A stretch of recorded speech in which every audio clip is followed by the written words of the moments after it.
There is a plant growing through the cracks of your driveway right now, more magnesium than the bottle in your medicine cabinet. You have stepped on it 1,000 times without ever looking down. It needs no soil, no fertilizer, and no care whatsoever. It costs nothing and comes back every year on its own. By the end of this video, you will know all 10 of these plants and why the supplement industry hopes you never grow them. After age 25, your body starts requiring more magnesium than most modern diets provide. This single mineral drives over 300 chemical reactions inside you: muscle contractions, nerve signals, blood sugar regulation, heart rhythm, bone density, sleep. When magnesium drops, everything downstream starts to break. You lie awake at 3 in the morning while the muscles in your calf seize and cramp. Your blood pressure creeps up for no apparent reason. You feel anxious and exhausted at the same time. A doctor hands you a prescription and never once mentions the mineral deficiency underneath it all. Right now, nearly half of all Americans fail to consume even the minimum recommended amount of magnesium each day. Some estimates push that figure closer to 60% of all adults. This is not a rare condition. This is a nationwide deficiency hiding in plain sight inside nearly every household in the country. Part of the reason is the soil itself. A century of industrial monoculture farming has pulled magnesium out of the ground faster than nature can replace it. The spinach your grandmother bought at a roadside stand in 1950 contained measurably more magnesium than the same variety sitting in your grocery store right now. The food got weaker decade by decade. Nobody explained why. And a brand new industry showed up to sell you the difference in a plastic bottle. The global magnesium supplement market is now worth over $4 billion a year. Walk into any pharmacy in Houston or Portland or Chicago and you will see an entire section devoted to it. Capsules, powders, gummies, fizzy drinks, transdermal sprays, each product promising to restore what your food no longer provides. But here is what none of those labels will ever explain. The most common supplemental form is magnesium oxide. While it is highly concentrated, studies show its fractional absorption rate can be quite low, often hovering around 4% in fractional absorption tests. However, because it contains a high percentage of elemental magnesium by weight, it can still contribute to your overall magnesium levels, though other forms like magnesium citrate or magnesium glycinate are much more bioavailable. The entire system depends on one simple fact. The bottle runs out every 30 days. You buy another one, 30 more days, another bottle. The subscription never ends because the product is designed to be consumed and repurchased forever. Now consider a completely different approach. A plant that contains magnesium in the bioavailable form your body actually evolved to absorb through food. A plant that grows without irrigation, without fertilizer, without any input from you at all. A plant that seeds itself and returns every spring and never needs to be repurchased. That plant cannot generate monthly revenue. It cannot sustain a subscription model. It cannot be patented or licensed or sold in a blister pack. And that is precisely why you have never heard of it. There are 10 of these plants. Together, they deliver more bioavailable magnesium than any supplement regimen on the market, plus calcium, iron, omega-3, omega-6, protein, and dozens of protective compounds no pill contains. All 10 self-seed. All 10 return year after year without replanting. Most of them are classified as weeds, and most of them are growing within a mile of where you are sitting right now. Here are all 10, what they contain, how people around the world have eaten them for centuries, and exactly how to grow them, starting this weekend.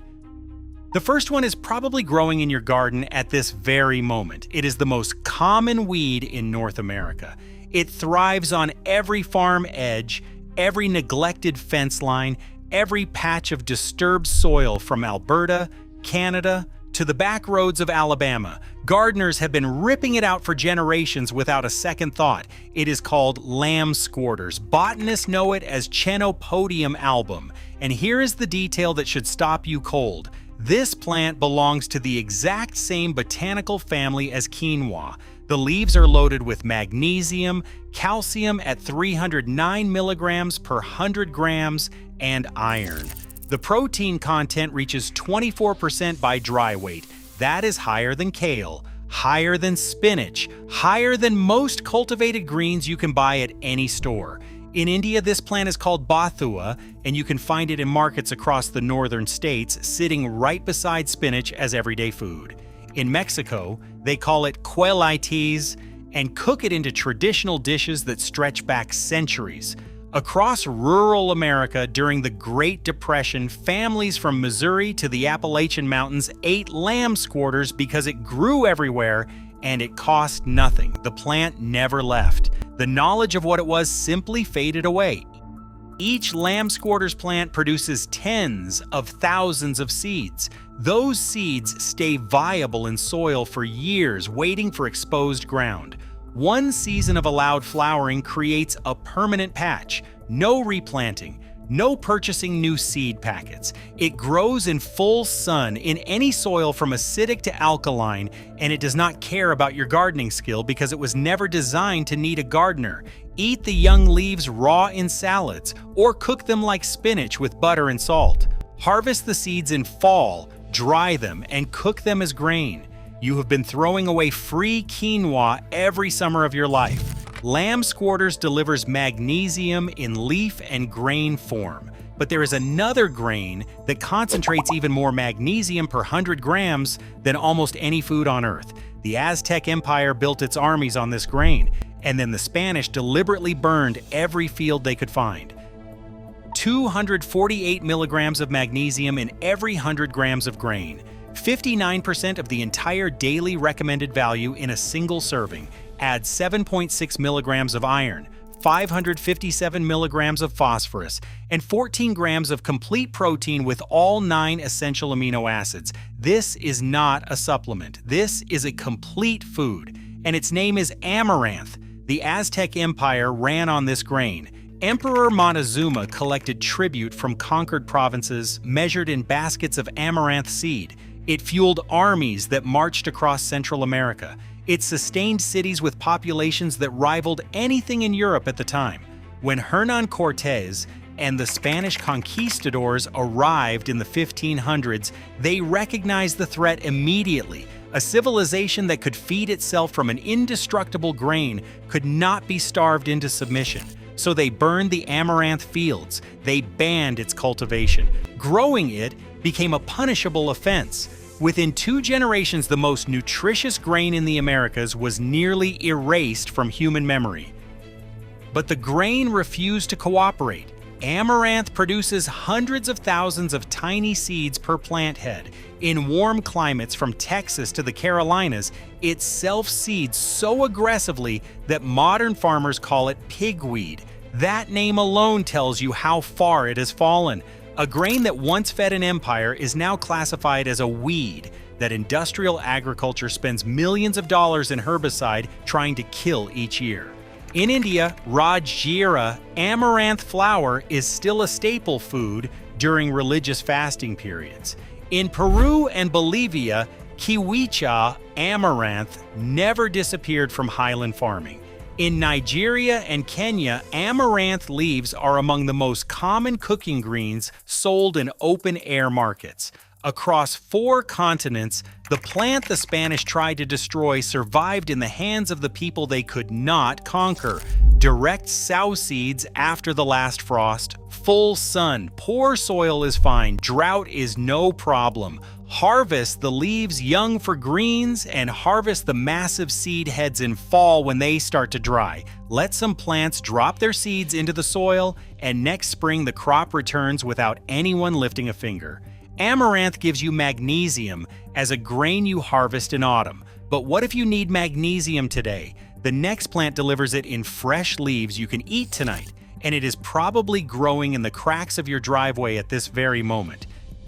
Picture a hot sidewalk in July in Sacramento, California. Right there in the gap where the concrete meets the curb, you see a small, sprawling plant with thick reddish stems and plump green paddle-shaped leaves.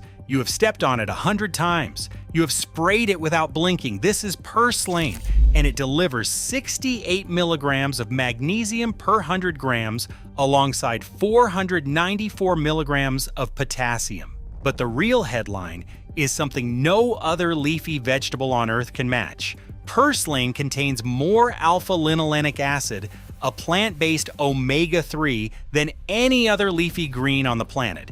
In a plant most Americans treat as a noxious weed and pay to have removed. The supplement industry sells you magnesium in one bottle and fish oil in a different bottle. 2 products, 2 monthly charges. Purslane delivers both in a single leaf that grows for free in sidewalk cracks across every warm region on the planet. In Greece, they call it glistrida and serve it in summer salads with olive oil and feta cheese. In Turkey, it is semizotu. In the markets of Mexico City, cooks buy verdolaga by the armful and braise it with pork and tomatillos. In every one of those countries, Purslane is food. In the United States, it is classified as a problem. Once Purslane establishes itself, it is nearly impossible to remove, which becomes your greatest advantage when you realize the thing you have been fighting is actually your food supply. Eat it raw. The leaves are slightly sour and crunchy and surprisingly juicy.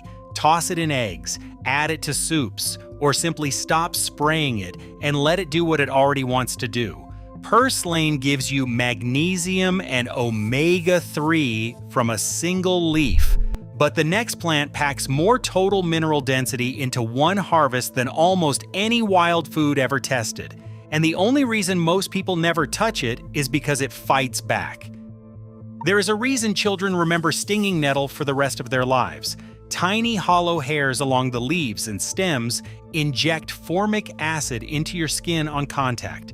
Every kid who has stumbled barefoot into a nettle patch remembers the burning, and every grandmother in those same places knows the sting protects something extraordinary. Stinging nettle delivers 86 milligrams of magnesium per 100 grams of fresh leaf. But magnesium is not even the main event. Calcium reaches 590 milligrams per 100 grams, rivaling milk. Iron hits 4.4 milligrams. Potassium reaches 670 milligrams. Dried nettle leaf contains over 33% protein. This is one of the most mineral-dense wild plants in the entire northern hemisphere. 30 seconds in boiling water and the sting disappears completely. The plant that hurts you raw becomes one of the most nourishing cooked greens on Earth. The sting is not a flaw. It is the reason nettle grows in undisturbed abundance everywhere. No animal grazes it. No gardener pulls it. The defense mechanism protects the food supply from everything except a person wearing gloves who knows the secret. Nettle is a perennial. It spreads by both seed and underground root systems. Once established, a nettle patch expands on its own every year, growing denser each spring. This is not a crop you replant. It is permanent mineral infrastructure. Harvest young spring tips with thick gloves. Blanch them or dry them for tea. Tuck a patch into a moist, shady corner of your yard and step back. It needs nothing else from you. Stop here for a moment and consider what you already have. 5 plants, 5 completely different magnesium pathways. Lamb's quarters and amaranth delivering it as grain. Purslane as a fresh raw leaf. Nettle as a potent tea, and every single one returns on its own every year without replanting. We are only halfway through.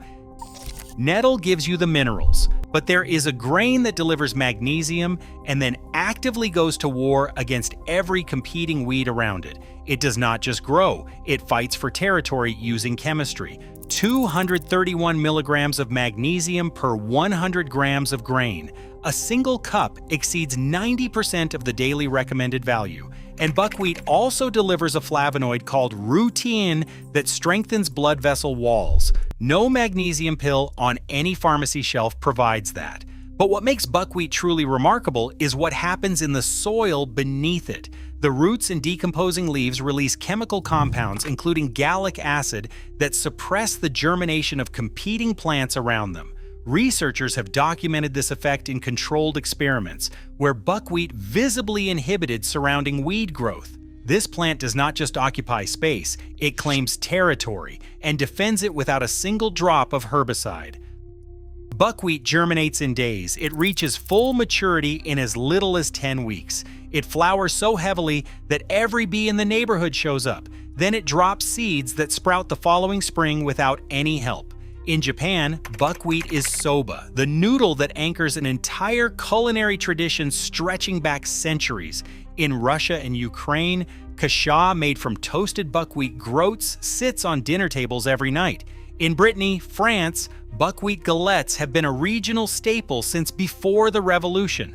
On every continent, buckwheat has fed people on rocky marginal land where wheat and rice refuse to grow. Direct sow after the last frost. Poor acidic soil is no obstacle. Harvest when the seeds darken, let some plants scatter, and the patch regenerates on its own. Buckwheat defends your garden and feeds you at the same time, but there is a plant so universally familiar that children blow its seeds into the wind as a game while their parents spend a fortune trying to poison it out of the lawn. Every person watching this has pulled a dandelion out of the ground, sprayed it, paid a lawn service to eradicate it. The American lawn and garden industry collects billions of dollars annually, and a significant portion of that money funds the destruction of a plant containing magnesium, calcium, potassium, iron, and more vitamin A than a carrot. Every part is edible. Root, stem, leaf, flower. A single dandelion flower head releases up to 200 seeds, each carrying its own wind-powered parachute, engineered by evolution for maximum dispersal. One plant can colonize an entire lawn in a season. The perennial taproot survives freezing winters and regrows indefinitely. This plant was designed to be impossible to kill, and we empty our wallets trying. Dandelion also does something no magnesium pill can replicate. It is a classic bitter herb. Bitters stimulate your digestive system to produce more enzymes and bile, and that increased bile flow actually improves the absorption of minerals from everything else you eat. Dandelion does not just deliver its own magnesium, it helps your gut absorb more magnesium from the other 9 plants on this list. In Korea, dandelion is called mindulra and appears in traditional teas and medicine. In Italy, families forage dandelion greens every spring in the hills outside Rome and Florence. In Appalachian America, from West Virginia to the hollows of eastern Kentucky, dandelion greens were the first fresh food families ate after long winters. Stop killing them. Harvest young leaves for salads. Roast the roots as a coffee alternative. Fry the bright yellow flowers into fritters. The most nutritious plant in your yard has been the one you paid someone else to remove. Dandelion is the plant everyone recognizes but nobody respects. The next one is the plant everyone pays $8 a pound for at the health food store, even though it grows for free and never stops coming back. While branded quinoa can be expensive, its wild relative lamb's quarters offers a strikingly similar nutritional profile for absolutely free. It has been packaged and branded and marketed for the last decade as an exotic Andean grain. It delivers 197 milligrams of magnesium per 100 grams, plus complete protein with all 9 essential amino acids. Now think back to the very first plant in this video, lamb's quarters. The weed you rip out of your garden every summer. Quinoa and lamb's quarters belong to the same botanical family. They are close relatives. One comes in a sealed bag with premium branding.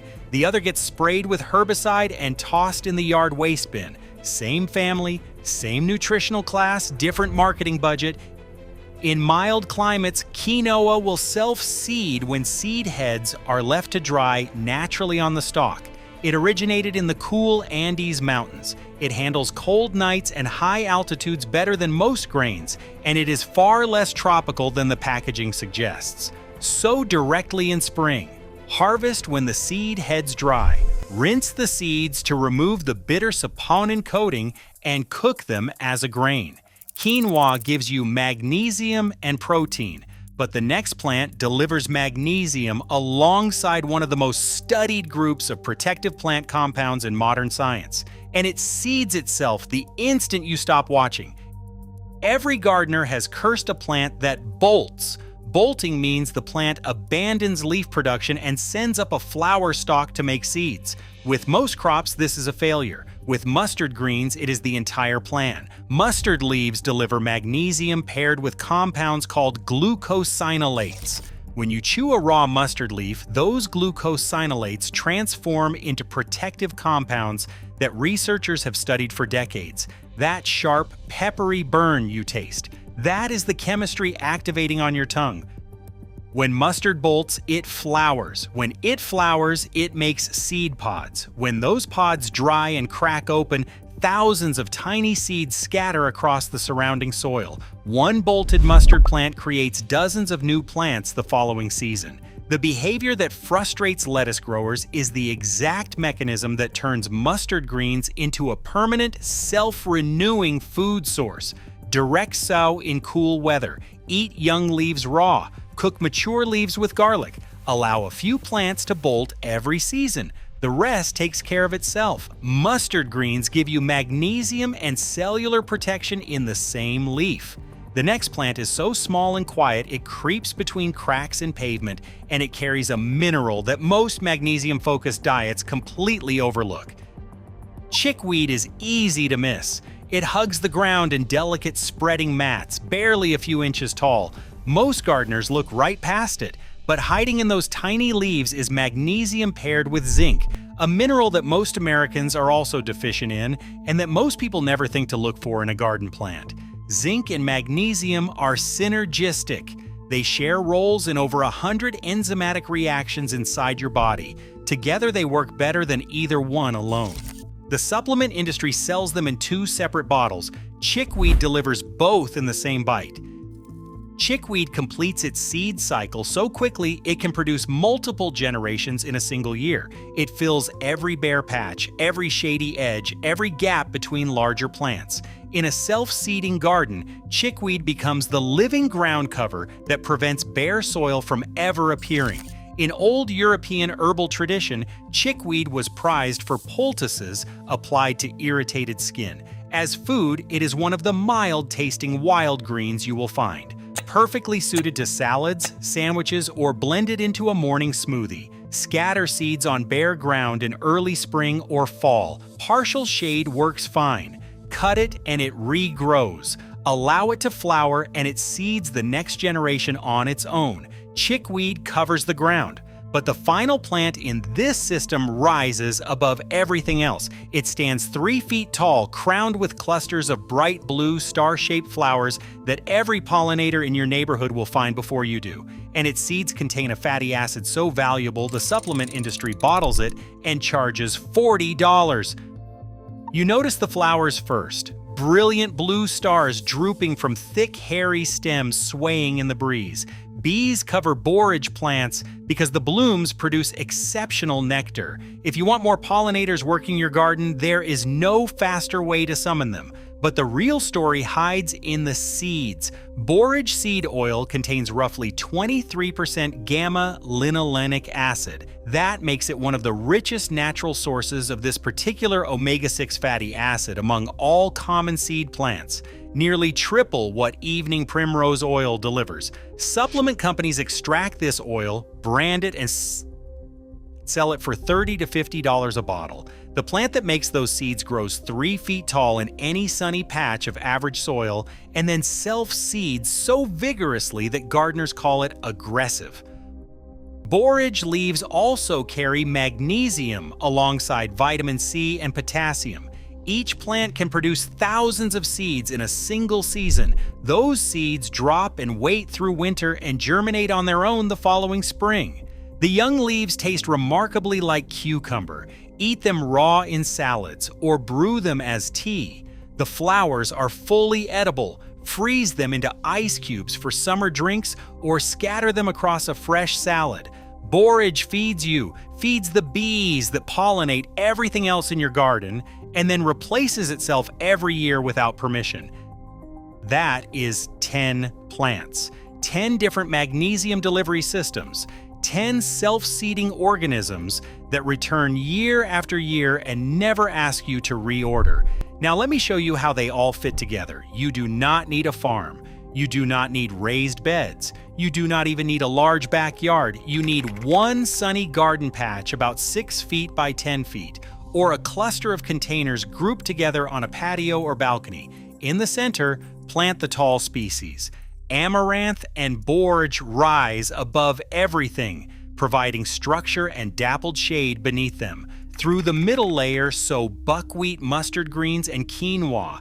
Tuck nettle into its own contained corner where it will not be disturbed. Along every edge and across every open inch of soil surface, let the ground layer do its work. Purslane creeps across sunny gaps. Chickweed fills the shady margins. Dandelions push through wherever they please. Lamb's quarters colonizes any remaining bare ground. In the first season, you harvest fresh leaves from 7 of the 10 plants. You brew nettle tea and dandelion root tea. In the second season, the grains begin producing amaranth seed heads, buckwheat kernels, quinoa in milder climates.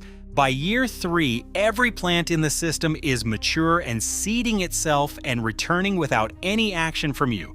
Your only ongoing cost is water. Now think about what this single garden patch replaces. The magnesium bottle on your shelf, gone. The fish oil capsule in your cabinet, replaced by Purslane.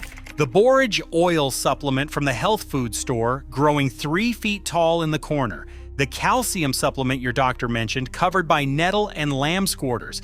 The iron pills, handled by Amaranth and nettle. The digestive bitters tincture, that is the dandelion root. 1 garden, 10 plants, 7 supplement bottles eliminated. The industry sells you 1 mineral at a time in 1 bottle at a time on 1 monthly subscription at a time. This patch delivers all of them at once every single year for the price of a few seed packets.